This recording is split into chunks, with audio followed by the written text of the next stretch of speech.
Bonsoir à tous et bienvenue. La Côte d'Ivoire a un nouveau gouvernement, nouvelle équipe de 37 ministres et 4 secrétaires d'État dévoilés ce mardi. On enregistre 18 sortants du précédent gouvernement et 13 entrants. Tout ce que vous devez savoir sur la nouvelle équipe gouvernementale à suivre dans ce journal. Une équipe moins étoffée que la précédente, beaucoup de jeunes, la place des femmes dans l'équipe. La composition du gouvernement Hachi 1 est commentée par les Ivoiriens que vous entendrez dans cette édition. Ils donnent leur point de vue sur les départs, les arrivées et aussi les transferts.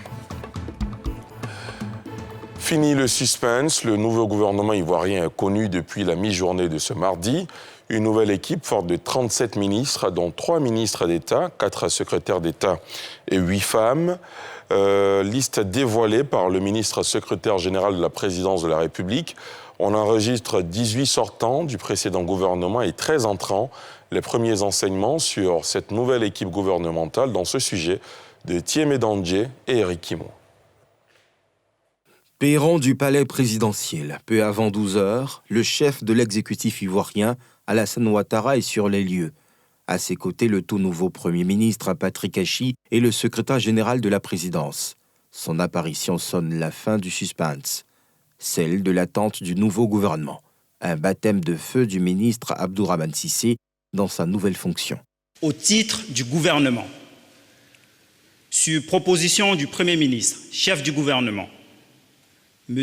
Patrick Jérôme Hachi, le président de la République a procédé à la signature d'un décret portant nomination des membres du gouvernement. Au terme de l'exercice, la composition de la nouvelle équipe gouvernementale est connue. Sur la liste, l'on note 37 ministres et 4 secrétaires d'État, soit 41 membres contre 47 dans la précédente. Alors que la précédente équipe disposait d'un seul ministre d'État, ce gouvernement comprend 3 ministres d'État, à savoir Kandia Camara et Adjumani Kobenan, promus respectivement aux affaires étrangères et à l'agriculture, et Téné Birahima Ouattara, intérimaire confirmé à la défense. L'équipe de Patrick Hachi 1 enregistre plus d'entrées et de sortants. Ils sont en effet 18 à faire leur premier pas au gouvernement quand 13 en sortent.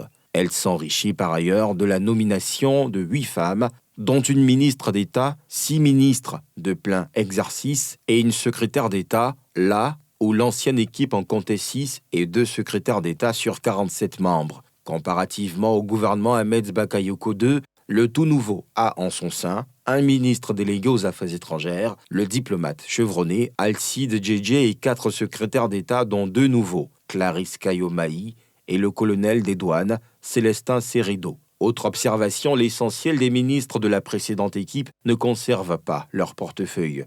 Seuls 22 maintenus, 19 conservent leur département et 3 changent de poste. Il s'agit notamment de Désiré Anouloto qui passe à la fonction publique, Mariatou Koné à l'éducation nationale et Sidi Touré qui hérite des ressources animales et halieutiques. Notons que ce gouvernement remplace celui formé le 30 juillet par le défunt Premier ministre Ahmed Bakayoko.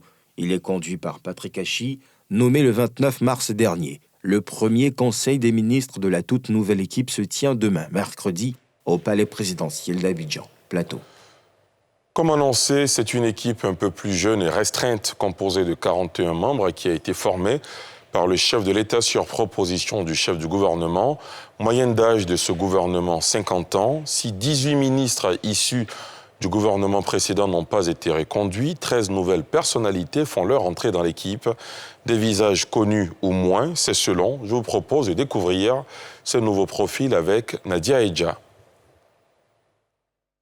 Ils sont au nombre de 13 à faire leur entrée dans le gouvernement à la faveur de la composition de la nouvelle équipe faite ce mardi 6 avril. Il s'agit de Téné Birahima Ouattara, celui qui assure depuis le 8 mars l'intérim du ministère de la Défense, vient d'être confirmé à la tête de ce département. Amadou Koulibaly, dit Hams, député de Korogo, sous-préfecture, est nommé ministre de la Communication, des Médias et de la Francophonie, porte-parole du gouvernement. Quant à Pierre Demba, président du conseil régional de l'Agné-Bitiassa et directeur général de l'AGEROUTE, il occupe désormais le portefeuille du ministère de la Santé, de l'Hygiène publique et de la couverture maladie universelle, tandis que Thomas Camara, député maire de Katiola, et directeur général de la Société ivoirienne de raffinage, conduit le département des mines, du pétrole et de l'énergie. À noter également parmi les nouveaux arrivants, Bouaké Fofana, directeur général de la SICOGI, Société ivoirienne de construction et de gestion immobilière, qui se voit confier le ministère de l'assainissement et de la salubrité. Adama Kamara, lui, est nommé ministre de l'Emploi et de la Protection sociale, et Nasseneba Touré, directrice de l'Office Côte d'Ivoire Tourisme, prend les commandes du ministère de la Femme, de la Famille et de l'Enfant. La mère d'Ara, dans le Moronou, Arlette Badoun Guessan Kwame, est nommée ministre de la Culture et de l'Industrie des Arts du Spectacle. Au ministère de l'Enseignement technique, de la formation professionnelle et de l'apprentissage, c'est Kofin Guessan qui a été choisi. Technocrate, il était avant sa nomination directeur général de l'Institut national polytechnique Houphouët-Boigny. Le portefeuille de l'environnement et du développement durable échoua à Jean-Luc Assy. Outre ses ministres, le gouvernement Patrick Hachi compte en son sein 2 nouveaux secrétaires d'État, Célestin Seredo, chargé des affaires maritimes, et Clarisse Caillot-Mailly, précédemment directrice générale adjointe de la Caisse nationale de prévoyance sociale, désormais chargée de la protection sociale, et un ministre délégué, le diplomate Alcide Djedje, nommé ministre délégué auprès du ministre d'État, ministre des Affaires étrangères, de l'intégration africaine et de la diaspora, chargé de l'intégration africaine.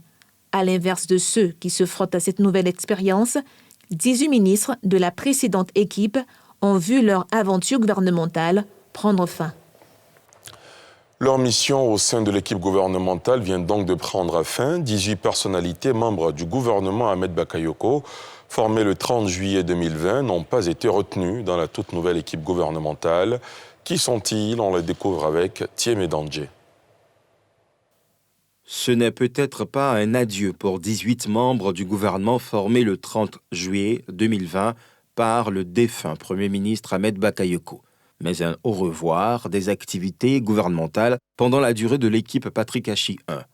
Ils n'ont pas été retenus pour continuer l'aventure gouvernementale. Parmi eux, une femme, Dr Raymond Goudou Kofi. Battue aux dernières législatives à Toumoudi, elle n'a pu conserver son portefeuille de ministre de la modernisation de l'administration, de la culture et de la francophonie. Même sort pour ses collègues candidats Moussa Dosso et Jean-Claude Kwasi, défaits à Mankono et Bouaké sous-préfecture.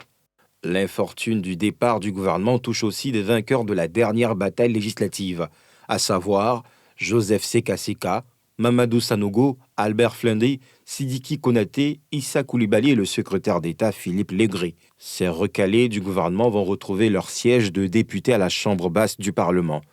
L'ex-ministre de la Santé, Dr Akaoulé, réélu dans son fief de Maféré, hérite lui plutôt de la tête d'une institution, le Conseil économique et social.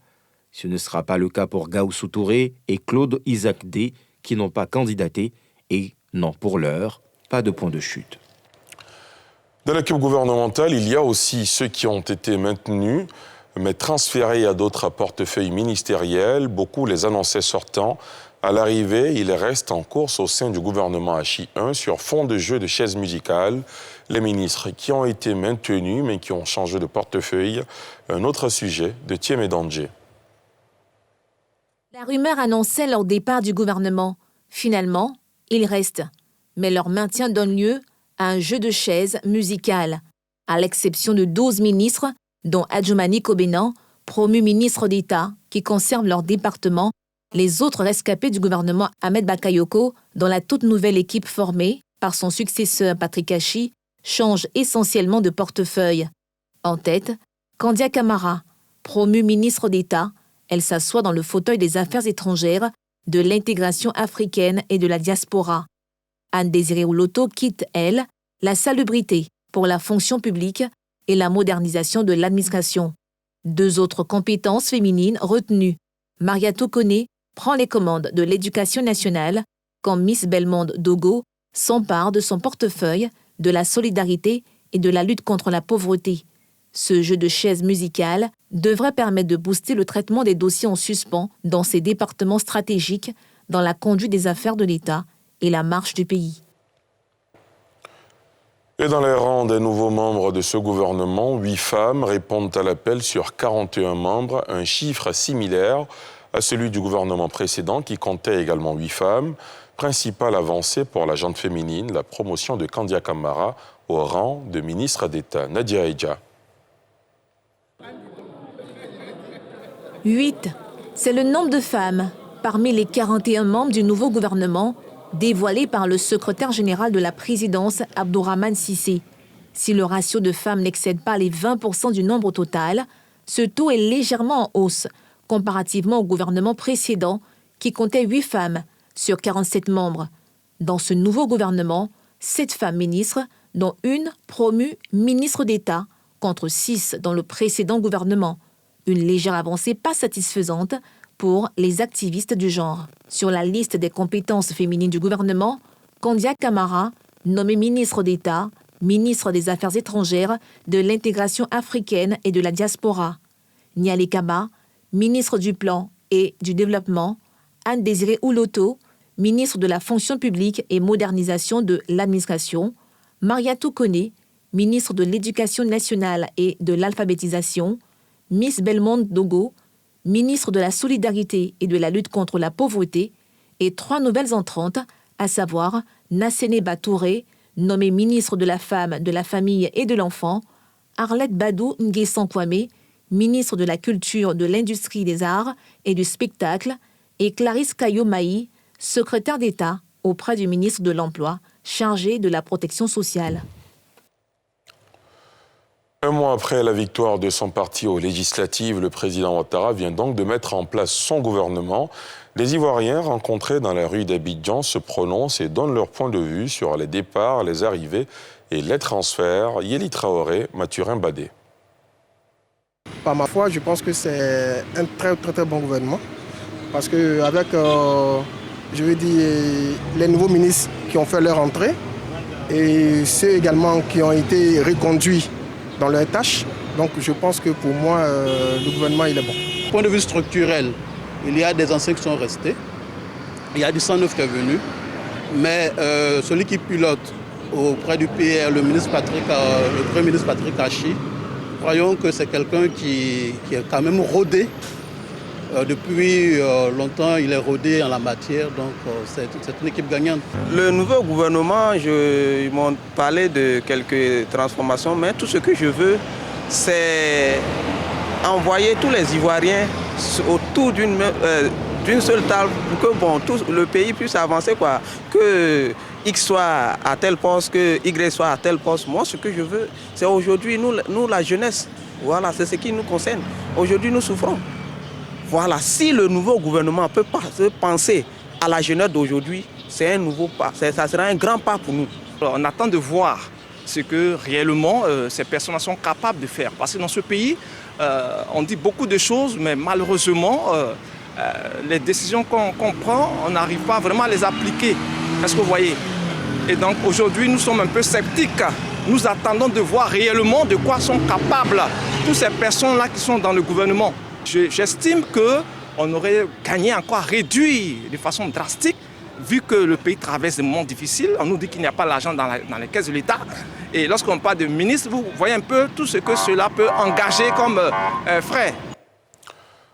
Autre changement notable dans la République, Eugène Aka-Awele, jusque-là ministre de la Santé et de l'Hygiène publique, a quitté le gouvernement. Il a été nommé ce jour président du Conseil économique, social, environnemental et culturel, qui est le 12e président de cette institution. Les précisions de Salif Yalekwe. Au titre du Conseil économique, social, environnemental et culturel, le président de la République, son Excellence M. Alassane Ouattara, a procédé à la signature de 2 décrets. Le premier décret porte nomination de M. Eugène Aka-Awele en qualité de membre du Conseil économique, social, environnemental et culturel. Au terme du deuxième décret, M.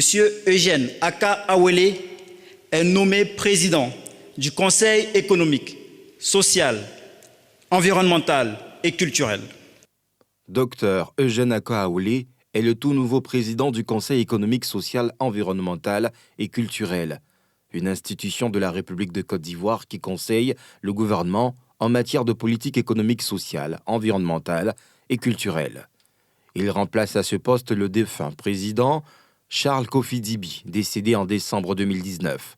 Ainsi, Akaoulé devient la 12e personnalité à diriger cette institution. Né le 13 juillet 1948 à Maféré, dans le sud-est de la Côte d'Ivoire, Dr Eugène Akaoulé est pharmacien.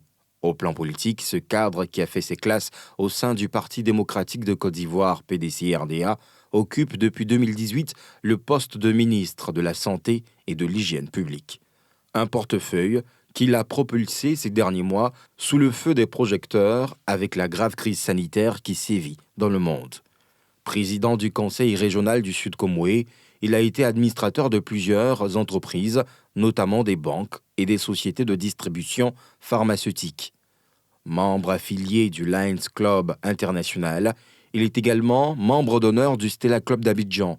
Parlementaire depuis les années 1990, il a été réélu dans la circonscription d'Aboisseau sous-préfecture, Adaou, adjoint, Kouakro et Maféré commune et sous-préfecture à l'issue des dernières législatives du 6 mars 2021. À l'étranger, selon l'Organisation mondiale de la santé, la balance risque-bénéfice continue de peser largement en faveur de l'utilisation du vaccin AstraZeneca. Dans le même temps, un responsable de l'Agence européenne des médicaments, EMA, évoque l'existence d'un lien entre le vaccin et les cas de thrombose observés. Par précaution, plusieurs pays avaient décidé de ne plus administrer ce vaccin en dessous d'un certain âge. Yeli Traoré. Des experts de l'Agence européenne des médicaments sont réunis cette semaine pour débattre d'un possible lien entre le vaccin AstraZeneca et certains types rares de thrombose. Dans ce contexte, Rogerio Pinto de Saint-Gaspard, directeur de l'OMS chargé de la régulation, a insisté sur le fait qu'en l'état actuel des connaissances, la balance risque-bénéfice reste très largement positive en faveur du vaccin anti-Covid. L'évaluation des avantages et des risques du vaccin reste largement positive. Depuis plusieurs semaines de suspicion sont apparus sur de possibles effets secondaires graves mais rares après l'observation chez des personnes vaccinées avec AstraZeneca de cas de thrombose atypique. Cet avis de l'OMS en faveur du vaccin AstraZeneca intervient au moment où le nombre de nouveaux cas de Covid-19 a augmenté de 19% dans le monde au cours de la dernière semaine de mars. Au niveau mondial, nous avons passé la 6e semaine consécutive d'augmentation des cas dans le monde. La semaine dernière, 4 millions de nouveaux cas ont été signalés à l'OMS, ce qui est probablement une sous-estimation du nombre réel d'infections dans le monde. De son côté, AstraZeneca a assuré en mars qu'il n'y avait aucune preuve de risque aggravée et a assuré samedi que la sécurité des patients constituait sa principale priorité. L'Agence européenne des médicaments a quant à elle indiqué qu'elle était toujours en train d'évaluer la sûreté du vaccin. Et c'est ici que prend fin ce journal. Merci de l'avoir suivi.